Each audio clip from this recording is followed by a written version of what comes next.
OnePlus's launch schedule is a little strange. It releases a new flagship level experience every 6 months or so, but it only releases a truly high-end Pro model once every year. The OnePlus 8T, for example, was a great device, but there was no OnePlus 8T Pro. Now, however, OnePlus is bringing the Pro back, with the OnePlus 9 Pro. The OnePlus 9 Pro is built to offer everything you would want from a phone, including all the high-end specs, camera features, display specs, and so on. But those high-end features come at a price. The OnePlus 9 Pro comes at a very expensive $970, which is $70 more expensive than the OnePlus 8 Pro was last year, continuing OnePlus's trend of pushing its price tag every time it releases a new phone. Is it worth that kind of cash? I've been using the OnePlus 9 Pro to find out. As you may have gathered, I'm mainly focusing on the Pro model in this review, but I've also been using the OnePlus 9. You can check out my full review of the OnePlus 9 through the link in the description. If you like this video, please hit the like button and subscribe to the channel. It really helps support my work and I would appreciate that support.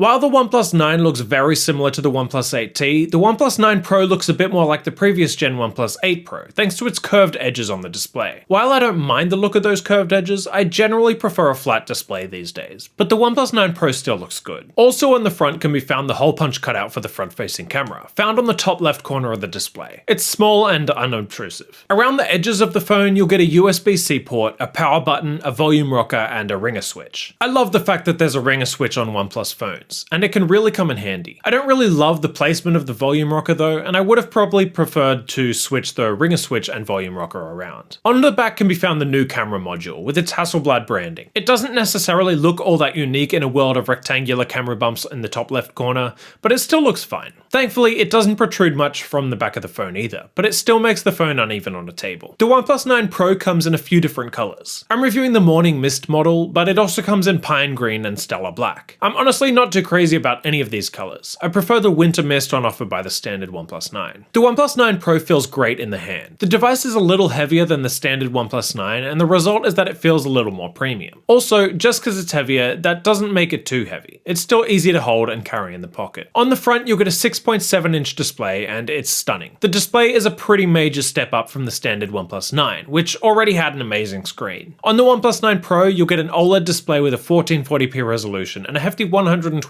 variable refresh rate, meaning it'll change depending on what you're doing. You'll also get a massive 360Hz sampling rate. OnePlus calls the whole package its Fluid Display 2.0, but all that matters is that it's awesome. It's sharp, super responsive, and bright. Ultimately, I couldn't ask for anything else on the OnePlus 9 Pro's display, and it's hard to see where displays go from here. I don't really need a higher resolution than 1440p, and it would make for a subpar battery life anyway. And it's hard to imagine a higher refresh rate than 120Hz having much of an effect, though I suppose that remains to be seen. The display is also what houses the phone's fingerprint sensor, which works quite well. It's pretty fast and responsive. The only issue I have with the fingerprint sensor is that it's a bit low on the phone. It would have been nice if it was in a slightly more natural position. The speakers on the phone sound pretty good. The device has dual stereo speakers and they can get pretty loud. Of course, listening to headphones will always sound better, and the phone has you covered there too, with support for standards like aptX HD. Then there's performance, and once again the OnePlus 9 Pro has everything you would want. There's a Snapdragon 888 processor coupled with either 8GB or 12GB of RAM, and either 128GB or 256GB of storage. In all situations, the OnePlus 9 Pro is a beast. Multitasking is seamless, games load quickly, and everything is just smooth. I'm reviewing the 12GB of RAM model, but I think most will be perfectly fine with the 8GB of RAM model instead. The phone performs excellently in real-world use, and is likely to do well in benchmarks too, but it's about on par with the likes of the Galaxy S21 series,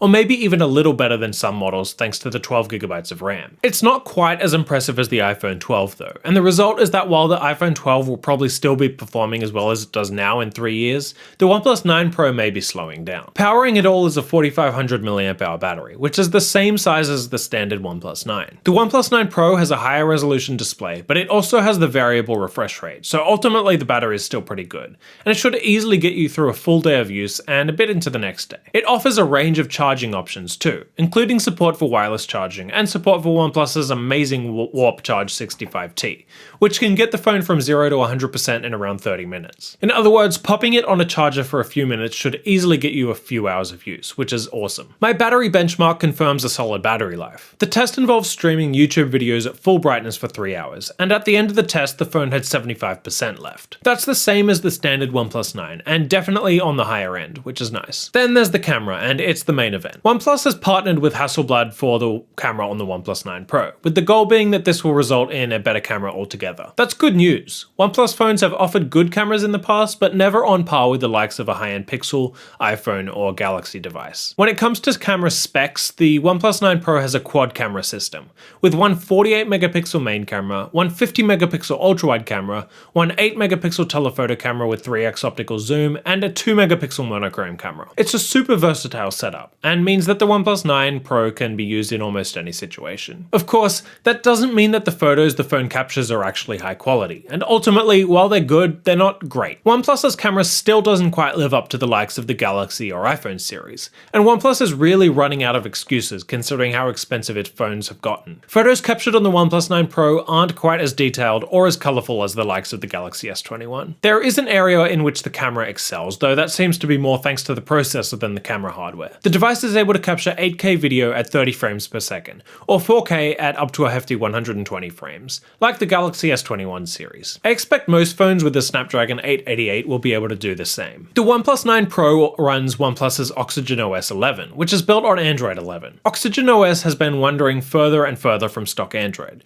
but it's still relatively stripped back, and some of the changes are actually quite nice. The skin has OnePlus's signature look to it, especially in apps like the Settings app, and it offers some extra features like OnePlus's parallel apps. I hope OnePlus remains committed to offering a stripped back experience. The OnePlus 9 Pro is a solid phone. It performs excellently, has an awesome software experience, and offers what I consider to be one of the best smartphone displays in the business. But at $970, it's a really tough sell. At the time of this writing, Samsung was discounting the Galaxy S21 Ultra to $1,000, which is a really good deal, and if you're in the market for a phone in this price range, the Galaxy S21 Ultra is the way to go. Or you could jump ship from Android altogether and go for an iPhone 12 Pro, which again, offers a better camera, better performance, and more. It's really a shame. There was definitely a time when OnePlus was the flagship killer, but with prices creeping up, OnePlus is having a hard time competing. I hope the company is able to turn that around a little. Either way, check out the links in the description to buy the OnePlus 9 Pro if you're interested. Thanks so much for watching this video, and again, please hit the like button and subscribe to the channel if it was helpful to you. My name is Christian, and I'll see you next time.